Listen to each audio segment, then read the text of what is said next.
যে কারাগারের স্লোগান রাখিব নিরাপদ দেখাবো আলোর পথ, সেই কারাগারেই মাদক পাচার করছেন একজন কারারক্ষী। কাশিমপুর হাই সিকিউরিটি কারাগারের নিরাপত্তার দায়িত্বে থাকা এক কারারক্ষীর বিরুদ্ধে কারাভ্যন্তরে মাদক বিক্রি ও সরবরাহের অভিযোগ উঠেছে।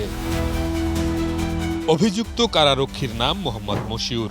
তিনি কাশিমপুর হাই সিকিউরিটি কেন্দ্রীয় কারাগারের একজন কারারক্ষী। কারাগার ও স্থানীয় সূত্রের দাবি, কারাগারের বাইরে মাদকসেবী ও মাদক ব্যবসায়ীর সঙ্গে তার ঘনিষ্ঠ যোগাযোগ রয়েছে। সেই সূত্র ধরেই বন্দীদের কাছে বিভিন্ন কৌশলে মাদক পৌঁছে দেন মশিউর। এছাড়াও নিজেই কারাভ্যন্তরে বন্দীদের কাছে চড়া মূল্যে মাদক বিক্রি করেন এমনও অভিযোগ। সম্প্রতি গোপন ক্যামেরায় ধরা পড়েছে মশিউরের মাদক সেবনের দৃশ্য। সবচেয়ে আলোচিত বিষয় হলো, এই কারারক্ষীর বিরুদ্ধে ইতোমধ্যে ৯টি বিভাগীয় মামলা হয়েছে। প্রশাসনিক ব্যবস্থার আওতায় একাধিকবার শাস্তিও হয়েছে বলে জানা গেছে। বর্তমানে তার বিরুদ্ধে আরও একটি বিভাগীয় মামলা চলমান রয়েছে। মশিউর নামে আমাদের একজন স্টাফ আছে এবং সে মাদকের সাথে জড়িত এরকম অভিযোগ আমাদের কাছে আমরা পেয়েছি, বাট আমরা আসলে আমাদের কাছে হাতে নাতে আমরা তাকে ধরতে পারিনি।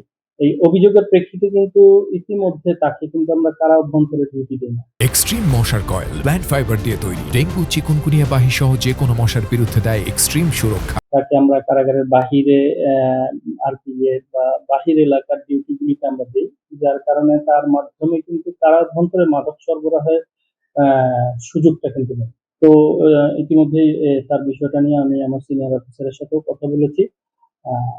খুব দ্রুতই আমরা তার বিরুদ্ধে একটা প্রশাসনিক ব্যবস্থা গ্রহণ করবো ইনশাআল্লাহ। তার বিরুদ্ধে ইতিমধ্যে একটা বিভাগীয় মামলা চলমান এবং ইতিপূর্বেও তার বিরুদ্ধে অনেক প্রশাসনিক ব্যবস্থা নেওয়া হয়েছে। অভিযোগের বিষয়ে জানতে চাইলে কারারক্ষী মশিউর রহমান বলেন, এটা আমি প্রথম শুনলাম।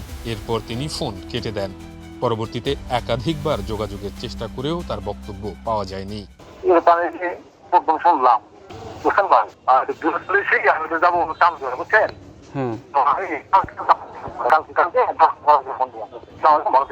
যে কারাগারে বন্দীদের সংশোধনের কথা, সেখানেই যদি নিরাপত্তার দায়িত্বে থাকা ব্যক্তির বিরুদ্ধেই ওঠে মাদক সংশ্লিষ্টতার অভিযোগ, তাহলে প্রশ্ন উঠতেই পারে, কে দেখাবে আলোর পথ।